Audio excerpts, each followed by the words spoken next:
In many communities, it is traditional to accept the Shabbat by reciting 7 Mizmorei Tehillim, the last one being Mizmor LeDavid Havul Hashem Ben Elim.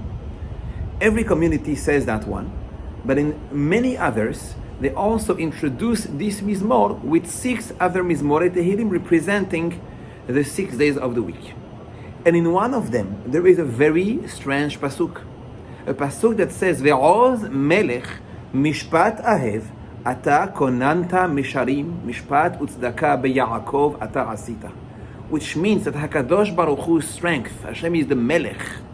Mishpat ahev is the fact that he loves the mishpat.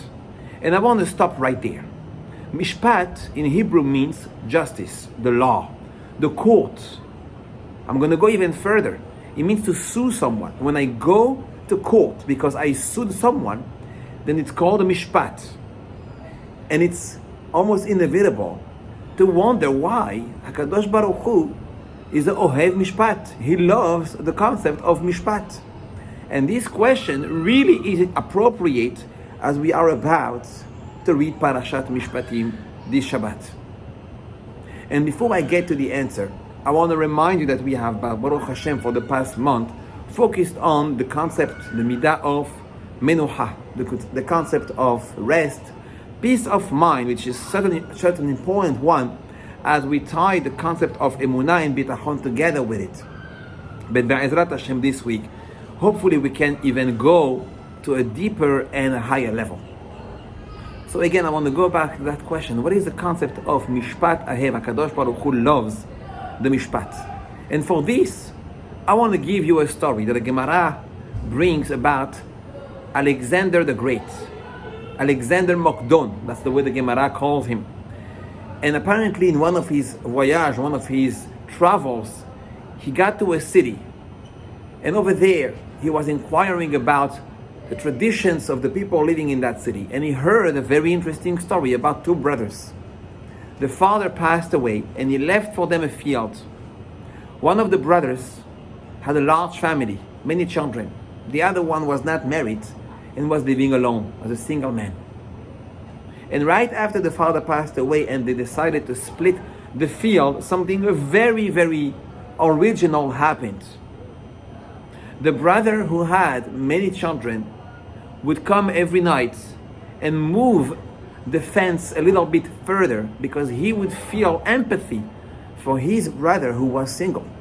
And he felt, he has no simchat hayim, he has no joy in his life, unlike me, that I have a wife, I have a family.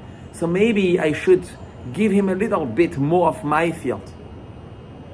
And a few hours later, the other brother, the single brother, would actually move the fence of the field the other way, thinking, oh, my brother really needs more grains, more parnasa, because he has really a large family to feed. And this went on and on for days, weeks, maybe even months, until finally, one night, the brothers met. They actually were moving the fence at the same time, and when they realized what each other was doing, they cried on their shoulders. But at that point, they even came to a disagreement. And they said, this is not fair. Each one of them was saying, what I'm doing is right. And they went to court for that. They actually went to the Beit Din. And what was the fight about? I should get less. My brother should get more. And when Alexander heard about this Din Torah, or these courts, he couldn't believe it. This did not make sense. And they asked him, what do you mean? Why it doesn't make sense? What happens in your country? And he said, well, in my country, what happens is that they would kill each other. They would make sure each one would have the ta'ana, the claim on his own side, to take more, to grab more, to have more. This story may have happened or may not have happened. But the reason why the Gemara is telling us that story is to teach us that when we talk about Mishpatim are social laws, what we call justice, what we call the way that we deal with one another. There are 2 different approaches. And those 2 approaches will be determined by some very interesting pesukim that come right after all the laws that have to do with Mishpatim. Because the truth is that in this week's parasha, we're going to have the halachot of Geneva, when someone robs someone else. Nezek, when someone is damaging something. Shomrim, when someone is a guardian. Ribit, the laws of loans. Mecher, there are so many laws. And when we think about all these concepts, what comes in our minds is usually, yes, lawsuits, lawyers. How can I have more? How can I get more? And after all these laws, very interestingly, the Torah tells us about two mitzvot. The mitzvah of Shemitah and the mitzvah of Shabbat, which are, by the way, very similar. And it's the idea that we are working for 6 days or for 6 years. And on the last one, on the last day of the week, Shabbat, or on the last year of the cycle of the Shemitah, we are going to stop working. And instead, we will be focused on Borei Olam.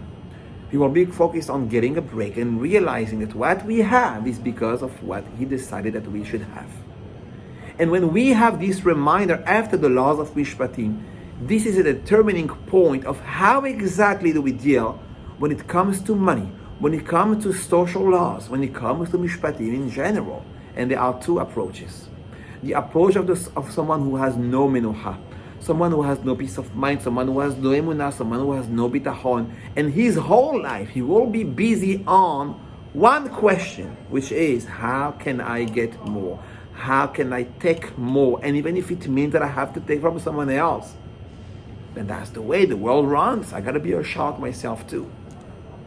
Or the second approach, the one who keeps Shabbat, not just to keep Shabbat, the one who understands what menucha of Shabbat is. What HaKadosh Baruch Hu is giving me is what I should have.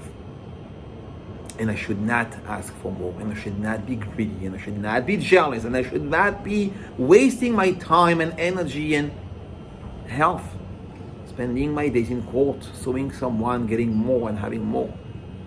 And that is why the Shabbat and the Shemitah are coming right after the laws of Mishpatim, because, yes, Mishpatim can be very, very detrimental for someone, but they could be the opposite. The Mishpat can actually be something very positive. When we think of the story of Alexander Mordor that I mentioned in the beginning, then the Mishpat actually can be about the opposite. How good can I be?